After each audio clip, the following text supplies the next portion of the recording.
Yeah, thank you, Martin, and good morning again. I will try to summarize concisely the 4 electives that took place in the mornings of Wednesday and Thursday, starting with townships and rural economy. And that is probably for me the most difficult one. I did not attend the elective, but when I looked at the outcome, it talks a lot about problems in townships and the need for better understanding, problems related to credit, to prices, to market access and so on. But it doesn't really propose any solutions, and it doesn't talk much about the linkage between townships and rural development in relation to the social and solidarity economy.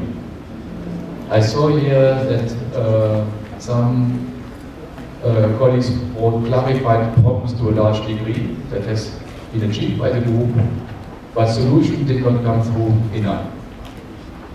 So perhaps there was some issues in that specific elective that there was not time enough to come to solutions, but I could not really extract some, except that we need to better understand how townships are organized, structured, and how they function before we actually can do something in support of the social economy in these surroundings. On the procurement elective, there it was much clearer. There was, for example, the proposal to bring in private capital into the social and solidarity economy. A sort of linkage between the private sector, the conventional private sector, and the social and solidarity economy. To adapt procurement policies and methods to the requirements and characteristics of the social economy. That, I think, is very important, because procurement policies, public procurement policies might exist, but they might not be accessible or adapted to the needs of social economy organizations. To build the capacity of these organizations, social and solidarity organizations, capacity to actually take part in procurement processes. Some of them might be very complicated. You have to have bidding processes and documents. So it's important to build the capacity of organizations. To simplify rules and procedures relating to public procurement, and popularize best practices and success stories of social economy organizations taking part in procurement processes. One important issue here as well, and in almost all other electives, to take a special or put a special emphasis on gender issues, gender equality, when it comes to social economy and all the other relations. And that's of course very fitting. I was reminded by our colleague Normali that today, 31st of July, is the Women's Day for Africa, so it's a very special day for the African women. So gender equality needs to be recognized everywhere. The third morning elective was the one brought together most people, over 50 participants, and tripartite gathering on South-South and Rhine cooperation in relation to the social and solidarity economy. The first recommendation was to create networks, partnerships, and platforms. Something which is typical for South-South cooperation, but something which is also typical for the social and solidarity economy. They have a natural tendency of creating these networks and platforms, and many exist already. Others might emerge even after our academy today. So I think it's an area where these two aspects go together, South-South cooperation and social economy. Again, emphasize gender aspects, to focus on the training of trainers in the area of social economy, to develop research activities on the social economy. Just to remind you that some 2 years ago, the United Nations Research Institute on Social Development had organized a huge conference in Geneva on the social economy with research papers from 180 academics around the issue of social economy. So there is a need for research.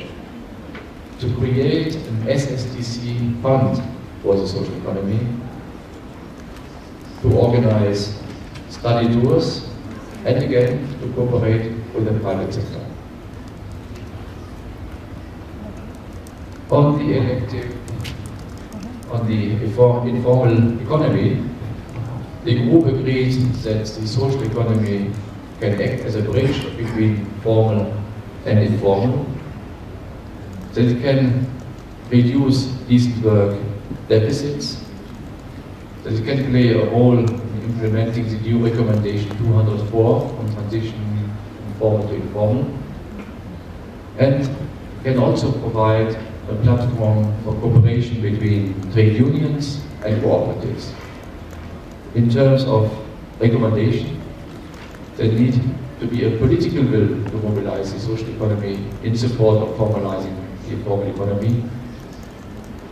We need to create an appropriate legal and institutional framework for social economic organizations, and a framework that needs to be adopted in mobilizing the social economy or formalizing the formal economy, and to preserve, while providing incentives, to preserve the independence, autonomy and self-reliance of social economy organizations.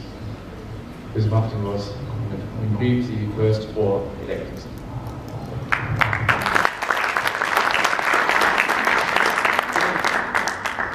Okay, thank you very much. Not an easy job, I know. Roberto, what did you get from the afternoon electives? Thank you, Martin. Good morning. Let me start with the impact investing elective. Impact investing is related to social impact, more in general, and the growing interest in social economy has provoked the growing interest in all the field of social impact. I think that this is a great opportunity to innovate, as mentioned here, and have an instrument to inspire, to influence the public policies on social economy with attention to the stakeholders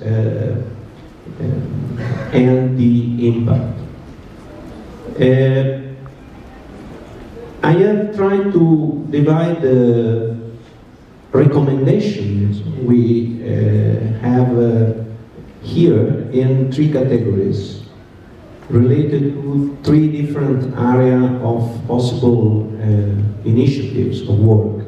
One on research, another on advocacy and networking, and then on technical assistance or capacity building.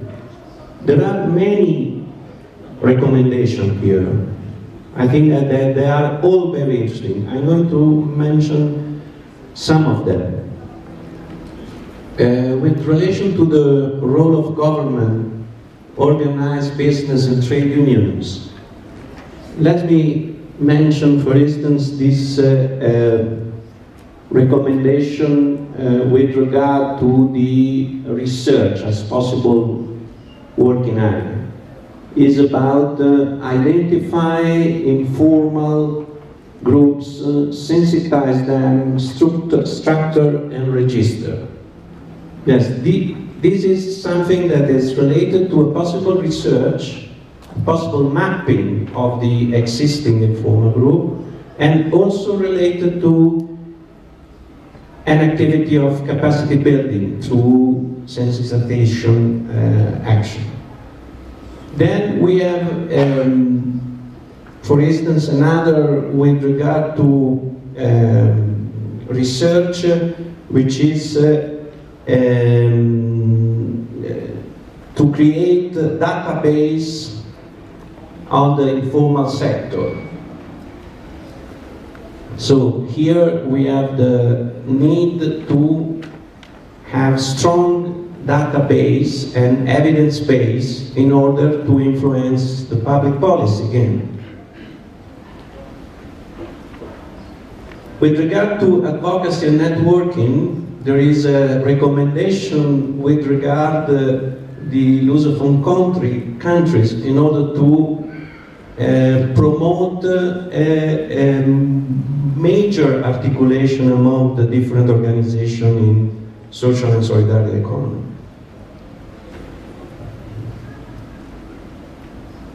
And another recommendation is about the technical cooperation or technical assistance, capacity building, is the need of continued support from governments in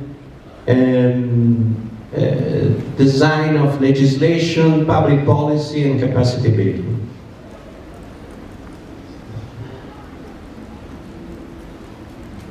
Green jobs, another elective. I was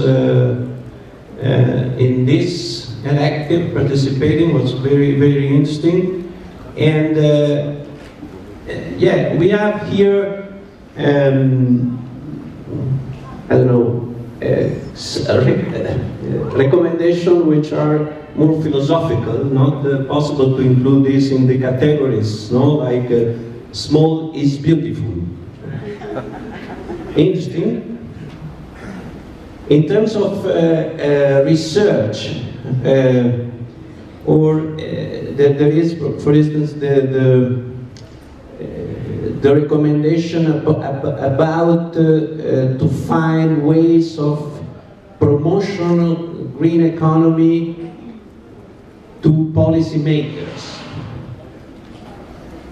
In terms of advocacy and networking, we have the recommendation to look for government policies around green economy more supported.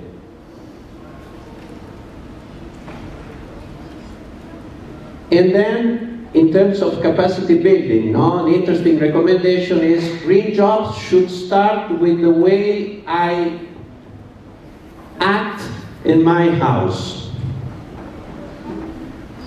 It's an important recommendation, no?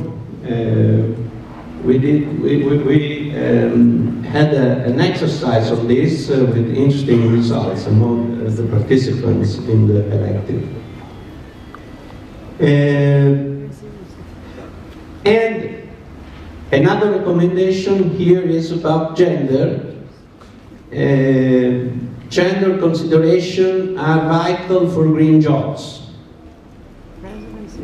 I think that it's very important to stress the fact that gender are often an element to not only consider it in general, but to look into more in detail to see how to have a balanced approach to the gender perspective. The recommendation from the electives on fragile states.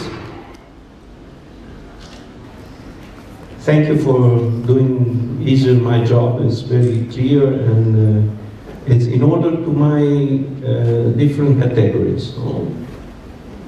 Recommendation number 1, look into the status of SSE in fragile countries. This is to me a suggestion to do a sort of mapping on the situation of SSE in fragile states, so a research. Number 2, create platform and network, inclusive of all fragile states. This is something that I see in terms of networking. Number 3, sensitization of political decision makers on the importance of SSE.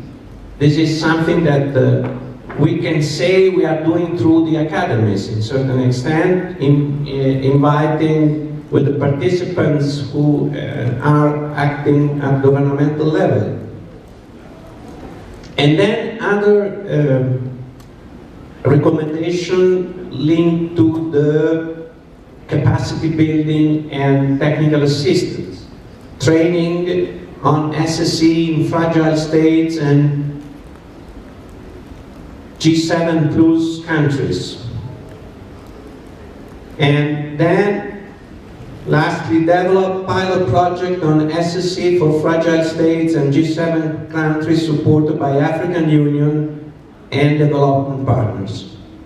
This is also linked to the South-South cooperation in terms of projects supported by other African countries. Well, I stop here about trying to inform you on this elective. Thank you very much for your attention. Thank you, Roberto. Okay.